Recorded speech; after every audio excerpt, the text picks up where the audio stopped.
Taylor T. Carlson, and I'm back with another video for you. One of my all-time favorite guitarists, of course, is Ace Frehley. He's best known for being the classic guitarist in Kiss, but he's actually had quite the career outside of Kiss as well. And that brings us to the release I'm going to be covering today. This was just issued as a Record Store Day release this past year, and this was Frehley's Comet Live. It's a great concert that had previously been released on VHS, but this is the first time on vinyl, and even though this was billed as a limited Record Store Day release, I have seen a few copies at some of my local stores, so good to see that this one should be at least somewhat readily available. So we're going to unbox this thing, and I'll share some feedback about the release as well. Here's our cover art. Absolutely beautiful cover art with the Frehley's Comet logo and Ace right there, rocking his guitar on stage back in the decade of decadence. Back cover here got the band that plays on the album, Ace Frehley, of course, guitar and vocals. Second guitarist and vocalist, and also keyboardist, Todd Howarth, largely the unsung hero of this group. And bass guitar and vocalist John Reagan. And then drummer Jamie Oldicker, who had actually previously been known for playing in Eric Clapton's band. This album is not to be confused with the Live Plus One EP, which was released on vinyl back in the day. That one included 4 live tracks that were recorded while Anton Fig was still the drummer, and it also included 1 studio outtake.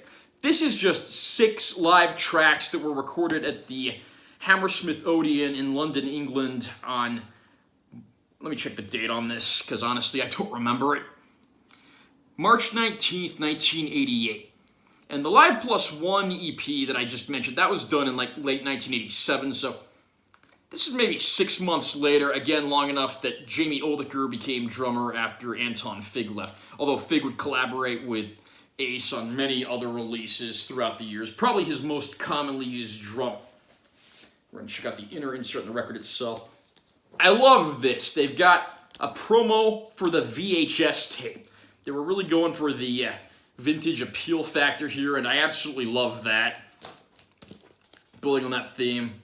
Music video in stock now. They're going with that whole gimmick here. It would have been cool if they reissued the VHS tape for Record Store Day as a nice little promo item, but again, I'll take what I can get, and this is pretty damn cool. The record itself is just this gorgeous orange record. And just taking a look at the 2 sides of the album. I actually bought this album for my uncle for Christmas because I bought my parents a record player, and that way they can all listen to that. And of course I had to steal this for myself to listen to it and to do this review, so that's why we're here right now. Let's take a look at the track list on here. Again, it's 6 live tracks, and not totally the track list you'd expect, but a pretty solid one. Side 1 consists of Rip It Out, which was from Ace's 1978 Kiss solo album. Something Moved, which is from the first Frehley's Comet album, features Todd Howarth on vocals. Third and final track on side 1 is Cold Gin, of course, an Ace Frehley penned Kiss track that was on their 1974 debut album. Ace did not originally sing on that on the studio album, as he didn't start singing until Shock Me came out a few years later. Speaking of which, the first track on side 2 is Shock Me, which features a lengthy epic guitar solo from Ace. Track 2 is Breakout, also featuring Todd Howarth on lead vocals. Breakout is actually almost the same song as Car Jam 1981 from Kiss, and Eric Carr gets a co-writing credit on here. The song's basically Car Jam 1981 with vocals. And then the last song is Rocket Ride, which was a Kiss song from the studio side of Alive 2, which is one of the few songs on that studio half where Ace actually played. A lot of the other tracks had Bob Kulick on guitar, and then I believe Paul did all the guitars on one track. Don't quote me on that, my memory's not 100%. Is this worth picking up if you're an Ace Frehley fan? Absolutely. If you own a vinyl player, you owe it to yourself to pick this up. The only complaint I have with this release, 2 complaints technically.